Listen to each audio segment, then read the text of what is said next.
ಕಾಂಗ್ರೆಸ್ ಸರ್ಕಾರ ಅಧಿಕಾರಕ್ಕೆ ಬಂದು 2.5 ವರ್ಷ ಪೂರೈಸಿರುವಂಥದ್ದು. ಈ ಸಂದರ್ಭದಲ್ಲಿ ಅಧಿಕಾರ ಹಂಚಿಕೆ ವಿಚಾರ ಸಾಕಷ್ಟು ಚರ್ಚೆ ಆಗ್ತಾ ಇರುವಂಥದ್ದು. ಅದರಲ್ಲೂ ಕೂಡ ಒಂದಷ್ಟು ಶಾಸಕರು ಮತ್ತು ಸಚಿವರು ದೆಹಲಿಗೂ ಕೂಡ ಭೇಟಿ ಕೊಟ್ಟಿರುವಂಥದ್ದು. ಈ ಬಗ್ಗೆ ಮಾತನಾಡಲಿಕ್ಕೆ ನಮ್ಮ ಜೊತೆ ಶಾಸಕರಾದಂಥ ಕದಲೂರು ಉದಯ್ ಅವರಿದ್ದಾರೆ, ಅವ್ರನ್ನೇ ಮಾತಾಡಿಸ್ತಾ ಹೋಗ್ತೇನೆ. ಸರ್, ಅಧಿಕಾರ ಹಂಚಿಕೆ ವಿಚಾರ ಸಾಕಷ್ಟು ಚರ್ಚೆ ಆಗ್ತಾ ಇದೆ. ಈ ನಡುವೆ ದೆಹಲಿಗೆ ಒಂದಷ್ಟು ಶಾಸಕರುಗಳು ಭೇಟಿ ಕೊಟ್ಟಿದ್ದಾರೆ. ಏನು ಉದ್ದೇಶ ಇದೆ ಸರ್?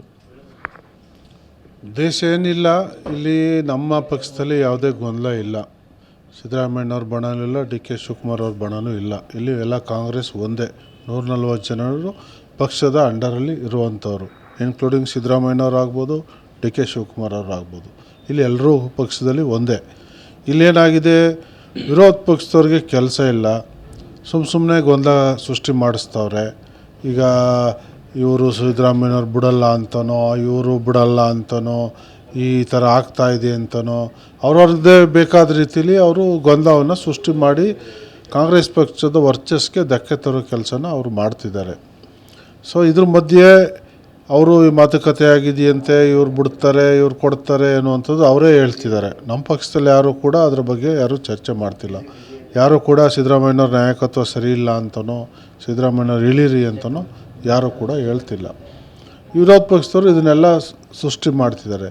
ಅದಕ್ಕೆ ನಮ್ಮ ಕೆಲವು ಎಲ್ಲ ಶಾಸಕರು ಪಕ್ಷದ ಕಾಂಗ್ರೆಸ್ ಪಕ್ಷದ ಭವಿಷ್ಯ ದೃಷ್ಟಿಯಿಂದ, ಪಕ್ಷ ಸಂಘಟನೆ ದೃಷ್ಟಿಯಿಂದ ಇದಕ್ಕೆ ಒಂದು ತೆರೆ ಎಳಿಬೇಕು. ಹೈಕಮಾಂಡು ಆದಷ್ಟು ಬೇಗ ಕ್ಲಾರಿಟಿ ಕೊಟ್ಟು ಇದನ್ನು ಕ್ಲೋಸ್ ಮಾಡಿ ಇಶ್ಯೂನ ಪದೇ ದಿನನಿತ್ಯ ಟಿ ವಿ ಮಾಧ್ಯಮಗಳಲ್ಲಿ ಇದು ಚರ್ಚೆ ಆಗೋದು ಬೇಡ ಅನ್ನೋದು ಎಲ್ಲ ಶಾಸಕರ ಒಂದು ಬಯಕೆ. ಅಂದರೆ ಕ್ಲಾರಿಟಿ ಅಂದರೆ ಯಾವ ಥರ ಅಂತ ಸರ್? ಅಧಿಕಾರ ಹಂಚಿಕೆ ಮಾಡ್ತೀವಿ ಅಂತನಾ, ಅಥವಾ ಸಿದ್ದರಾಮಯ್ಯನವರೇ ಮುಂದುವರಿತಾರೆ ಅಂತಾರ, ಡಿ ಕೆ ಶಿವಕುಮಾರ್ ಅವ್ರಿಗೆ ಅಧಿಕಾರ ಕೊಡ್ತೀವಿ ಅನ್ನುವಂಥದ್ದು? ಯಾವ ರೀತಿ ಕ್ಲಾರಿಟಿ ಮಾಡಬೇಕು ಅನ್ನುವಂಥದ್ದು? ಅದನ್ನ ಏನು ಅನ್ನೋದನ್ನ ಹೈಕಮಾಂಡ್ ಹೇಳ್ಬಿಟ್ರೆ ನಾಳೆ ಯಾರು ಕ್ವಶನ್ ಮಾಡೋಕ್ಕಾಗಲ್ವಲ್ಲ. ಒಂದು ವೇಳೆ ಇವರೆಲ್ಲ ಹೇಳೋದು ಮಾತುಕತೆ ನಡೆದಿದೆ, ಅದು ಇದು ಅಂತೆ ಹೇಳ್ತಿದ್ದಾರೆ. ಸೊ ಅದು ಗೊತ್ತಿರೋದು ಯಾರಿಗೆ? ಹೈಕಮಾಂಡ್ಗೆ. ಹೈಕಮಾಂಡ್ ಅಂಥದ್ದಿದ್ರೆ ತೀರ್ಮಾನ ಮಾಡಲಿ, ಇಲ್ಲ ಇನ್ನೇನಾದ್ರು ಇದ್ದರೆ ಅದ್ರ ಬಗ್ಗೆ ಸ್ಪಷ್ಟನೆ ಕೊಟ್ಟು ಇದಕ್ಕೆ ತೆರೆ ಎಳಿಬೇಕು. ಯಾಕೆಂದರೆ ನಾವುಗಳು ಇಲ್ಲಿ ಸಣ್ಣವರು, ಎಲ್ಲ ಶಾಸಕರು, ನಮ್ಮದ ಒಂದು ಸೀಮಿತವಾಗಿ ನಾವಿದ್ದೀವಿ. ನಾವು ಅದ್ರ ಬಗ್ಗೆ ಎಲ್ಲ ಚರ್ಚೆ ಮಾಡೋದು, ಮಾಧ್ಯಮದಲ್ಲಿ ಹೇಳೋದು ಸೂಕ್ತ ಅಲ್ಲ. ಸೊ ಇದ್ರ ಬಗ್ಗೆ ಹೈಕಮಾಂಡೇ ಆದಷ್ಟು ಬೇಗ ಇದಕ್ಕೇನಾದ್ರು ಒಂದು ತೆರೆ ಎಳಿಬೇಕು ಅನ್ನೋದು ಆ ದೃಷ್ಟಿಲಿ ಎಲ್ಲರೂ ಕೂಡ ಹೋಗ್ತಾ ಇರೋರು ಕೆಲವರು ಹೋಗ್ತಿದ್ದಾರೆ ಅಂತ ಮಾಹಿತಿ ಇದೆ. ನೋಡೋಣ ಏನೇನು. ತಾವೇನಾದರೂ ಹೋಗ್ತಾ ಇದ್ದೀರಾ ಸರ್? ಏನಾದರೂ ಸದ್ಯಕ್ಕೆ ನನಗೆ ಇಲ್ಲಿ ಇವತ್ತು ನಾಳೆ ಎಲ್ಲ ಕಾರ್ಯಕ್ರಮ ನಿಗದಿಯಾಗಿದೆ. ಕಾರ್ಯಕ್ರಮದಲ್ಲಿ ನಾನು ಇಲ್ಲೇ ಇದ್ದೀನಿ, ಭಾಗವಹಿಸ್ತೀನಿ. ನನ್ನ ಕೆಲಸಗಳೇನಿದೆ ಕೆಲಸ ಮುಗಿಸ್ತೀನಿ. ಹೋಗಿ ಬಂದವ್ರ ಬಗ್ಗೆ ನಾನು ಮಾಹಿತಿ ತಗೊಂಡು ನಂತರ ಮತ್ತೆ ಮಾತಾಡ್ತೀನಿ. ಡಿ ಕೆ ಶಿವಕುಮಾರ್ ಅವರು CM ಆಗಬೇಕು ಅನ್ನುವಂಥದ್ದು ಸಾಕಷ್ಟು ಶಾಸಕರುಗಳು ಹೇಳ್ತಾ ಇರುವಂಥ ಹೇಳಿಕೆಗಳು. ಈಗ ತಮ್ಮ ಅಭಿಪ್ರಾಯ ಏನಿದೆ ಅಂತ ಸರ್ ವೈಯಕ್ತಿಕವಾಗಿ? ಈಗ ಡಿ ಕೆ ಶಿವಕುಮಾರ್ ಅವರು ನಮ್ಮ ಜೊತೆ 30 ವರ್ಷಗಳ ಬಾಂಧವ್ಯ. ನಾನು ಅವತ್ತಿಂದನೂ ಕೂಡ ಭಾಳ ಹತ್ತಿರದಿಂದ ನಾನು ನೋಡ್ತಾ ಇದ್ದೀನಿ. ಅವರು ಯಾವುದೇ ಕೆಲಸ ಹಿಡಿದ್ರೆ ಬಿಡಲ್ಲ. ಯಾವುದೇ ಟಾಸ್ಕ್ ಇದ್ದರೂ ಕೂಡ ಅವರು ನಿಭಾಯಿಸುವಂಥ ಒಂದು ಶಕ್ತಿ ಇದೆ, ಮತ್ತು ಸಂಘಟನೆ ಚತುರತೆ ಇದೆ, ಮತ್ತು ಹಾರ್ಡ್ ವರ್ಕ್ ಮಾಡ್ತಾರೆ. ಎಷ್ಟೇ ಇದ್ದಿದ್ರೂ ರೆಸ್ಟ್ ಮಾಡಬೇಕು, ಮಲಗಬೇಕು, ಅಥವಾ ಇಂಥ ಟೈಮಿಗೆ ತಿನ್ನಲೇಬೇಕು ಅನ್ನೋದು ಯಾವುದನ್ನೂ ಅವ್ರು ಚಿಂತನೆ ಮಾಡಲ್ಲ. ಕೆಲಸ ಏನಿದೆ ಕೆಲಸ ಮಾಡೋದ್ರಲ್ಲಿ ಅವರು ತಲ್ಲೀನರಾಗಿರ್ತಾರೆ. ರಾತ್ರಿ 2 ಆಗಲಿ 3 ಆಗಲಿ. ಸೊ ಅವ್ರು ನಿರಂತರವಾಗಿ ಕೆಲಸ ಮಾಡುವಂಥದ್ದು, ಸಂಘಟನೆ ಮಾಡೋದು. ಅದು ಪಕ್ಷ ಅಂತ ಬಂದಾಗ ಅವರು ಸ್ವಲ್ಪ ಒಂದು ಹೆಜ್ಜೆ ಮುಂದೆ ಇಟ್ಟೆ ಸಂಘಟನೆಯನ್ನು ಮಾಡ್ತಾರೆ. ಸೊ ಹಾಗಾಗಿ ಅವ್ರಿಗೂ ಕೂಡ ಒಂದು ಅವಕಾಶ ಸಿಗಬೇಕು, ಅವರು ಒಂದು ಸರಿ ಆಗಬೇಕು ಅನ್ನೋದು ಒಂದು ಎಲ್ಲರ ಬಯಕೆ. ಮತ್ತು ನಮ್ಮ ಹಳೆ ಮೈಸೂರು ಭಾಗದಲ್ಲೂ ಕೂಡ ಈಗ ಹಿಂದೆ ಎಲ್ಲ ದೇವೇಗೌಡರ ಕುಟುಂಬದವ್ರಿಗೆ, ನಮ್ಮ ಎಲ್ಲ ಹಳೆ ಮೈಸೂರು ಭಾಗದಲ್ಲಿ ನಮ್ಮ ಏನು ಮೇಜರ್ ಕಮಿಟಿ ಒಕ್ಕಲಿಗರಿದ್ರು ಹೆಚ್ಚಿನ ಮತವನ್ನು ಕೊಡ್ತಿದ್ರು ಅವ್ರಿಗೆ. ಈ ಬಾರಿ ಡಿ ಕೆ ಶಿವಕುಮಾರ್ ಅವ್ರಿಗೆ ಅವಕಾಶ ಸಿಗುತ್ತೆ ಅನ್ನುವಂಥ ಒಂದು ಆಸೆ ಇಟ್ಕೊಂಡು ಮತವನ್ನು ಕೊಟ್ಟಿದ್ದಾರೆ. ಸೊ ಒಂದು ಅವರ ಜನರ ನಂಬಿಕೆಗೆ ಮತ್ತು ಎಲ್ಲರ ಬಯಕೆಗೆ ಒಂದು ಸಾರಿ ಅವ್ರಿಗೂ ಅವಕಾಶ ಸಿಗಲಿ ಅಂತ ನಮ್ಮೆಲ್ಲರದು ಕೂಡ. ನಿಮ್ಮದು ಒಂದು ಆಸೆ ಇದೆ? ನಮ್ಮದು ಒಂದು ಆಸೆ ಇದೆ, ಡಿ ಕೆ ಶಿವಕುಮಾರ್ ಅವರು CM ಆಗಿ ನೋಡಬೇಕು ಅನ್ನೋದು. ಹೌದು ಸರ್, ಸಾಕಷ್ಟು ಚರ್ಚೆ ಆಗ್ತು ಚುನಾವಣೆಗೆ ಮುಂಚೆನೂ. ಯಾಕಂದರೆ ಡಿ ಕೆ ಶಿವಕುಮಾರ್ ಅವ್ರಿಗೆ ಅಧಿಕಾರ ಸಿಗುತ್ತೆ, CM ಆಗ್ತಾರೆ ಅನ್ನುವಂಥದ್ದು. ಅದೆಲ್ಲೋ ಒಂದು ಕಡೆ ನಿರೀಕ್ಷೆ ಹುಸಿ ಆಗೋಯಿತು. ಬೇಜಾರಾಗಲಿಲ್ವ ಸರ್ ನಿಮಗೆಲ್ಲ ಸಂದರ್ಭದಲ್ಲಿ ಅಂತ? ಈಗ ನಮಗೆ ಹುಸಿ ಆಗುವಂಥ ಪ್ರಶ್ನೆ ಇಲ್ಲ. ಇಲ್ಲಿ ಪಕ್ಷದ ತೀರ್ಮಾನವೇ ಅಂತಿಮ. ಹೈಕಮಾಂಡ್ ಏನು ತೀರ್ಮಾನ ಮಾಡ್ತಾರೆ ಅದನ್ನೇ ಅಂತಿಮ. ಸೊ ಸಿದ್ದರಾಮಯ್ಯನವರು ಒಳ್ಳೆಯ ನಾಯಕರು, ಏನೋ ಹಿಂದೆ 5 ವರ್ಷ ಈಗ ನೀವು ಭಾಳಷ್ಟು ನನ್ನ ತಿಳುವಳಿಕೆಯಲ್ಲಿ ನನ್ನ ಚಿಕ್ಕ ಒಂದು 20 ವರ್ಷ 25 ವರ್ಷದ ತಿಳುವಳಿಕೆಯಲ್ಲಿ ನಾನು ಗಮನಿಸಿದ್ದೀನಿ. ಯಾರೂ ಕೂಡ ಎಸ್ ಎಂ ಕೃಷ್ಣವ್ರು ಕಾಂಗ್ರೆಸ್ ಪಕ್ಷದಲ್ಲಿ ಪೂರ್ಣಾವಧಿ ಬಿಟ್ಟರೆ ಒಬ್ಬರೇ ಇಲ್ಲಿವರೆಗೂ ಪೂರ್ಣಾವಧಿ ಸರ್ಕಾರವನ್ನು ನಡೆಸಿರುವಂಥದ್ದು. ಬೇರೆ ಪಕ್ಷದವ್ರ ಕೈಲಿ ಅದು ಸಾಧ್ಯ ಆಗಲಿಲ್ಲ. ಎಲ್ಲರೂ ಕೂಡ ಚೋಚೋ ಗೌರ್ಮೆಂಟ್ ಮಾಡಿದ್ರು. 3 ಜನ ಸಿ ಎಮ್ಮು, ಇಬ್ಬಿಬ್ಬರು ಸಿ ಎಮ್ಮು, ಈ ಥರ ಎಲ್ಲ ಬದಲಾವಣೆ, ರೆಸಾರ್ಟ್ ರಾಜಕೀಯ ಇಂಥವೆಲ್ಲ ಮಾಡ್ಕೊಂಡು ಬಂದರು. ಆದರೆ ಕಾಂಗ್ರೆಸ್ ಪಕ್ಷದಲ್ಲಿ ಅದಾಗಲಿಲ್ಲ. ಒಬ್ಬರೇ ಸಮರ್ಥವಾಗಿ ಅವರು ನಿಭಾಯಿಸಿದರು. ಸೊ ಹಂಗಾಗಿ ಅವರ ಅನುಭವವನ್ನು, ಅವರ ಆಡಳಿತದ ವೈಖರಿಯನ್ನು ನಮ್ಮ ಕಾಂಗ್ರೆಸ್ ಪಕ್ಷ ಮೆಚ್ಚಿ ಅವ್ರಿಗೂ ಒಂದು ಅವಕಾಶ ಕೊಟ್ಟು ಸಿ ಎಮ್ನ ಹೈಕಮಾಂಡು ತೀರ್ಮಾನ ಮಾಡಿದ್ರು ಅವತ್ತು. ಈಗ 2.5 ವರ್ಷದ ನಂತರ ಡಿ ಕೆ ಶಿವಕುಮಾರ್ ಅವರು ಸಿ ಎಂ ಆಗಬೇಕು ಅನ್ನುವಂಥದ್ದು ಚರ್ಚೆ ಆಗ್ತಾ ಇರುವಂಥದ್ದು.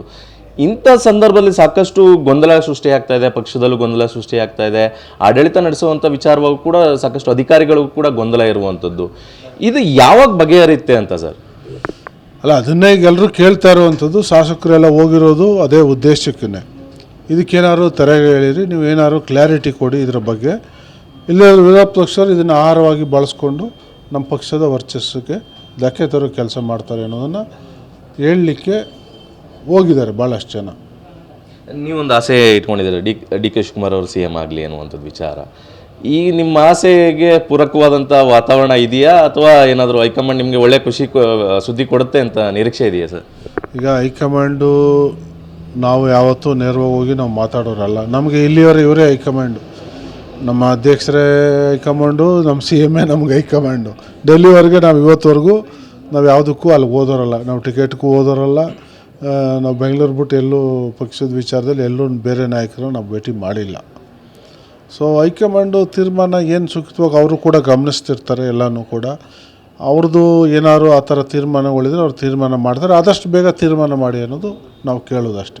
ಸರ್, ಒಂದಷ್ಟು ಮಾತುಕತೆ ಆಗಿದೆ, ಮಾತು ಉಳಿಸ್ಕೊಳ್ಳಿ ಎನ್ನುವಂಥದ್ದು ಎಲ್ಲರೂ ಅಭಿಪ್ರಾಯ ಇರೋದು. ಕೆಲವು ಶಾಸಕರು, ಸುರೇಶ್ ಅವರು ಕೂಡ ಅದೇ ಒಂದು ವಿಚಾರವನ್ನು ಹೇಳಿದರು ಸರ್ ನೆನ್ನೆ ಒಂದು ಕೂಡ. ಅಂದರೆ ಮಾತು ಕೊಟ್ಟಿದ್ರೆ ಅದನ್ನು ಉಳಿಸ್ಕೊಳ್ಬೇಕು ಅನ್ನುವಂಥದ್ದು. ಈಗ ಸಿದ್ದರಾಮಯ್ಯನವರು ಕೂಡ ತೀರಾ ಆ ಥರ ಯಾರೋ ಬೇರೆಯವರು ಗಂಟೆಗೊಂದು ಮಾತಾಡ್ತಾರೆ, ಯಾವಾಗೋ ಮಾತು ಬದಲಾಯಿಸ್ತಾರೆ, ಆ ಥರ ನಾಯಕರಲ್ಲ. ಅವ್ರ ಬಗ್ಗೆ ಭಾಳಷ್ಟು ಒಂದು ಎಲ್ರಿಗೂ ಕೂಡ ಅವರ ಒಂದು ಮಾತು, ಅವರ ಕಾರ್ಯವೈಖರಿ ಬಗ್ಗೆ ಎಲ್ರಿಗೂ ಅಭಿಮಾನ ಇದೆ, ನಂಬಿಕೆ ಇದೆ, ಎಲ್ಲವೂ ಇದೆ. ಬಟ್ ಅವರು ಕೂಡ ಎಲ್ಲೋ ಲೂಸ್ಟಾಗಿ ಮಾತಾಡೋವಂಥರೋ ಅಥವಾ ಕಾಲಕ್ಕೆ ತಕ್ಕಂತೆ ನಡ್ಕೊಳ್ಳೋವಂಥ ರಾಜಕಾರಣಿ ಅಲ್ಲ. ಅವ್ರು ಭಾಳ ಮೆಚೂರ್ಡ್ ಪೊಲಿಟಿಷಿಯನು. ಸೊ ಅವರು ಕೂಡ ಎಲ್ಲೂ ಆ ಥರದ್ದು ಮಾಡಲ್ಲ ಅನ್ನೋದು ನಮಗಿದೆ. ಅಂಥದ್ದು ಏನಾರ ವಿಚಾರ ಇದ್ದರೆ ಅದು ದೊಡ್ಡ ಮಟ್ಟದಲ್ಲಿ, ಡೆಲ್ಲಿ ಮಟ್ಟದಲ್ಲಿ ಚರ್ಚೆ ಆಗಿದ್ದರೆ ಅದು ಅವ್ರು ತೀರ್ಮಾನ ಮಾಡ್ತಾರೆ. ಹುಟ್ಟಿದ್ರೆ 100% ಉಳಿಸ್ಕೋತಾರೆ. ಅದರಲ್ಲೇನು ಅದರ ಬಗ್ಗೆ ನಾವೇನು ಚಕಾರ ಇಲ್ಲ. ಅವ್ರ ಬಗ್ಗೆ ಆ ಥರ ಎಲ್ಲೂ ಕೂಡ ಕೆಟ್ಟ ಹೆಸರಿಲ್ಲ. ಸರ್, ಈ ನಡುವೆ ಸಿದ್ದರಾಮಯ್ಯನವರು ಸಾಕಷ್ಟು ಬಾರಿ ಹೇಳ್ತಾರೆ, ನಾನೇ ಮುಂದಿನ ವರ್ಷ 5 ವರ್ಷ ನಾನೇ ಸಿ ಎಂ ಆಗಿರ್ತೀನಿ ಅನ್ನುವಂಥದ್ದು. ಸೊ ಈಗ ಅದು ಅವರು ಇರಬಾರ್ದು ಅಂತ ಯಾರೂ ಹೇಳ್ತಾ ಇಲ್ವಲ್ಲ. ಸಿದ್ದರಾಮಯ್ಯನವರು ಬೇಡ ಅನ್ನುವಂಥ ಮಾತು ಇಲ್ಲಿ ಯಾರೂ ಹೇಳ್ತಾ ಇಲ್ಲ. ಡಿ ಕೆ ಶಿವಕುಮಾರ್ ಅವ್ರಿಗೂ ಅವಕಾಶ ಸಿಗಲಿ ಅನ್ನೋದು ನಮ್ಮ ಆಸೆ. ಬಟ್ ಸಿದ್ದರಾಮಯ್ಯನವ್ರು ಬೇಡ, ಅವರು ಇಳೀರಿ ಅಂತ ನಾವ್ಯಾರು ಹೇಳ್ತಾ ಇಲ್ಲ. ಅದು ಪಕ್ಷದಲ್ಲಿ, ಯಾಕೆಂದರೆ ಇದು ತೀರ್ಮಾನ ಪಕ್ಷದ ಹೈಕಮಾಂಡ್ ಮಾಡ್ತಾರೆ. D K Shivakumar C M ಆಗ್ತಾರೆ ಅಂತ ಆಗಲಿ ಅಂತ ಬಯಸ್ತೀವಿ. ಸರ್, ಇನ್ನೊಂದು ವಿಚಾರ ಅಂತಂದರೆ, ಕೆಲವು ಡಿ ಕೆ ಶಿವಕುಮಾರ್ ಅವರು ಬಣದಲ್ಲಿ ಗುರುತಿಸ್ಕೊಂಡಂಥವ್ರು ಆ ಥರ ಒಂದು ಚರ್ಚೆ. ಅಂದರೆ ಬಣ ಅನ್ನುವಂಥದ್ದು 2 ಆಗ್ಬಿಟ್ಟಿದೆ. ಡಿ ಕೆ ಶಿವಕುಮಾರ್ ಅವ್ರ ಬಣ, ಸಿದ್ದರಾಮಯ್ಯನವ್ರ ಬಣ ಅನ್ನುವಂಥದ್ದು. ಇಲ್ಲಿ ಒಂದು ಬಣ ಹೇಳುತ್ತೆ ಅವ್ರ ಹತ್ರ, ಡಿ ಕೆ ಶಿವಕುಮಾರ್ ಅವ್ರ ಹತ್ರ ನಂಬರ್ಸ್ ಇಲ್ಲ ಅನ್ನುವಂಥದ್ದು. ಈ ನಂಬರ್ಸ್ ಮುಖ್ಯ ಆಗುತ್ತಾ ಅಂತ?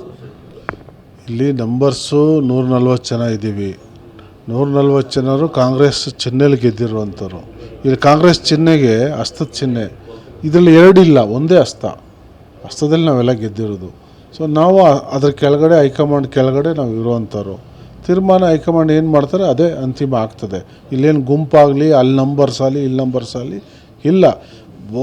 ಪ್ರೀತಿ ಅಭಿಮಾನದಲ್ಲಿ ಕೆಲವರು ಸ್ವಲ್ಪ ಉದ್ವೇಗದಲ್ಲಿ ಪರವಾಗಿ ಮಾತಾಡ್ತಾರೆ.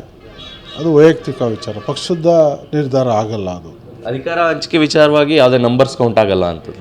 ನಂಬರ್ ಇಲ್ಲವಲ್ಲ ನಮ್ಮಲ್ಲಿ ಏನಿದ್ರು ಹೈಕಮಾಂಡ್ ನಿರ್ಧಾರ. ನಮ್ಮಲ್ಲಿ ಇಲ್ಲೇನು ಚುನಾವಣೆಗಳು ನಡೆಯಲ್ಲ ಯಾವತ್ತೂ. ಹೈಕಮಾಂಡ್ ಏನು ಹೇಳ್ತಾರೆ, ಇಂದಿನಿಂದನೂ ಇಂದಿರಾ ಗಾಂಧಿಯವ್ರ ಕಾಲದಿಂದನೂ ನಾನು ತಿಳಿದಂಗೆ ಹೈಕಮಾಂಡ್ ಏನು ಹೆಸರು ಸೂಚಿಸ್ತಾರೆ ಅವರು ಆ ಜವಾಬ್ದಾರಿ ತಗೋತಾರೆ. ಇವಿಷ್ಟು ಶಾಸಕರಾದಂಥ ಕದ್ಲೂರು ಉದಯ್ ಅವರ ಮಾತುಗಳಾಗಿರುವಂಥದ್ದು. ಕ್ಯಾಮ್ರಾ ಪರ್ಸನ್ ಗುರುರಾಜ್ ಜೊತೆ ದಿಲೀಪ್ ಚೌಡಳ್ಳಿ, TV9 ಮಂಡ್ಯ.